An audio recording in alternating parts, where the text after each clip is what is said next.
2 drum hits, that's all it takes, before a single word is sung, before the bassline even breathes. Every person on the planet who has ever heard this song knows exactly where they are. But here's what nobody talks about at the beginning of the story. It's 1982, Michael Jackson is behind the wheel of his car, cruising down a California highway, and something hits him. Not a thought, not an idea, a force, a bassline, rising up from somewhere deep, locking itself inside his head like a ghost that refuses to leave. He starts humming it, he can't stop. He's consumed, and then the smell of smoke. His car is on fire, Michael Jackson's vehicle is literally burning on the side of the road, and the man does not notice, because he is locked inside a melody that will one day become the best-selling single from the best-selling album in the history of recorded music. That melody? Billie Jean. Today, we aren't just listening to a song. We are dissecting a masterpiece from that burning car on a California highway. To the 91 mixes that nearly drove Quincy Jones to madness, to a dark and deeply disturbing truth about a real woman named Billie Jean that Michael carried with him every time he stepped to the mic. Welcome back to the vault. Let's find the ghost in the machine. I am Frank John, your host, and you are watching the Legend Vault. Here, we give you nothing but the absolute truth backed by facts. If you want to witness our newest deep dive episodes and unlock the secrets of history, step into the vault right now. Hit that subscribe button and claim your key. Let's dive in. Let's set the scene properly. It is 1982. Thriller is being constructed piece by piece at Westlake Recording Studios in Los Angeles. Michael Jackson is in full creative overdrive, the kind of mode that ordinary people call obsession and history calls genius. He gets in his car, he's driving, and the bassline arrives, not gradually, instantly, like someone reached into his chest and plucked a string. He starts humming it, louder, faster, his hands are drumming on the steering wheel, and that's when the smell hits him. Smoke is pouring from the engine, the car is on fire. A normal man pulls over, panics, calls for help. Michael Jackson barely registers it. He gets the car to the side of the road, extinguishes the situation, and rushes home because the melody cannot wait. He gets on his home setup, lays down a 16-track demo, and calls his friend and collaborator Bill Wolfer. He sings the notes to him over the phone, piece by piece, building the skeleton of what would become a global phenomenon. Think about that, a burning car, a borrowed phone call, a bassline born from obsession. That is how legends begin.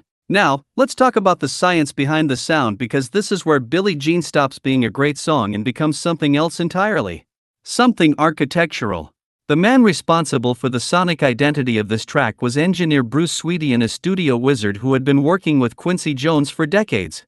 Bruce didn't just record music. He engineered emotion. The plywood riser. Here's a problem that every recording engineer faces: drums bleed. The low frequencies from the kick drum leak into every microphone on the floor, guitar mics, vocal mics, everything gets contaminated. In 1982, most engineers would deal with this through dampening, baffles, or digital filtering. Bruce Swedien did something different. He built a custom plywood riser, a raised platform specifically designed to isolate the drum kit from the studio floor. By lifting the drums off the ground, he prevented the low-frequency vibrations from traveling through the concrete and bleeding into the other microphones. The result? Every kick drum you hear in Billie Jean is isolated, punchy, surgical. It hits you in the sternum and nowhere else. Bruce called this philosophy sonic personality, the idea that a great recording gives a song a soul you can feel in your chest, not just hear through your ears. That boom you feel when Billie Jean plays in a car? That is plywood in physics. The 5-foot cardboard tube. Now the vocals. Michael Jackson was a perfectionist about his voice. Every breath, every ad-lib, every whispered hee-hee was deliberate. But for the haunting, distant texture you hear in the background vocal layers of Billie Jean, those ghostly echoes underneath the main vocal, Bruce Swedien deployed one of the most deceptively simple techniques in recording history. He had Michael sing through a 5-foot cardboard tube. No reverb unit, no digital delay, no effects rack. Just a tube, pure acoustic physics. The sound waves traveled the length of the tube, losing presence and gaining texture, creating a natural room and a room effect that no piece of equipment could replicate. The result is that distant, almost haunted quality layered beneath Michael's vocals. Simple, genius. And then the strings came in, recorded live, classically, with a full section, mixed to jump out of the track rather than float beneath it. Every element of Billie Jean was engineered to feel like nothing else on earth. Because nothing else on earth was built the way Bruce Swedien built it. Now, let's talk about the part of this story that most channels skip over, because the truth is darker than the music. Who was Billie Jean? Michael Jackson was always careful to say that the song's character, the woman claiming he fathered her child, was fictional, a composite, a warning about the dangers of obsession and false accusations, but the inspiration was very, very real. Throughout his career, Michael was bombarded by obsessive fans. Letters, packages, uninvited appearances at his home, but one woman went further than any of them. She sent Michael a handgun in a letter. The letter told him to take his own life so that they could be together in the next world. She believed they were spiritually bonded. She believed the only way to be with him was in death. Michael Jackson channeled that darkness, that fear, that violation into a bassline, into a song, into a performance that would outlive every one of us watching this video. He didn't talk about it openly, he didn't need to. Billie Jean is the conversation. Drop your thoughts in the comments, because this truth, right here, is why that song carries a weight that no other pop record has ever matched. Now let's get to the war inside the studio, because make no mistake, Billie Jean nearly didn't make it. 91 mixes. Let that number sink in. They mixed this track 91 times. Michael kept pushing. Keep the bass here, bring the snare up, the kick needs more presence. Bruce Swedien, one of the most accomplished engineers in the world, ran mix after mix after mix in pursuit of Michael's vision of perfection. By the time they reached mix 91, everyone in that room believed they had something monumental, and then Quincy Jones walked in.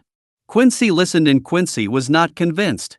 He asked to hear mix 2. The raw one, the early one, the one made before 9 weeks of refinements, adjustments, and perfectionism.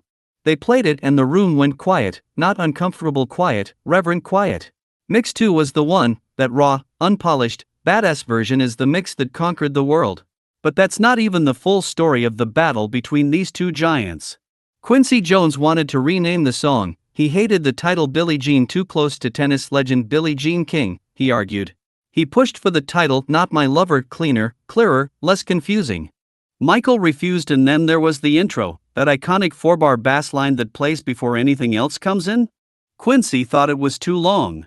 Radio programmers, he argued, would cut it, DJs wouldn't wait, he wanted it trimmed. Michael refused again. The intro stayed, the title stayed, and Billie Jean became the greatest selling single of 1983, dethroning barriers at MTV and changing the course of American music forever. So, I'm asking you directly and I want your answer in the comments, was Quincy right to push back? Or was Michael's stubbornness the greatest creative decision in pop history? Billie Jean sounds as modern today as it did over 40 years ago. And that isn't an accident. That is architecture.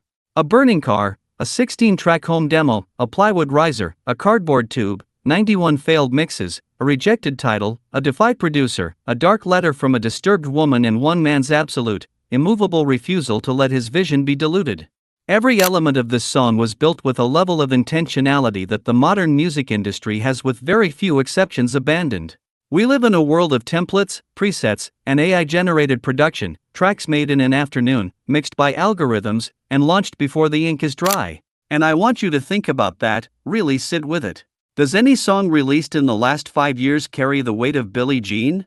Does anything in today's charts have that analog soul, that feeling of a room full of human beings fighting for every single frequency? Let me know in the comments. I read every one. History is being remade, and the vault is watching. Thank you for joining me today. Until next time, stay legendary. This is Frank John, signing off.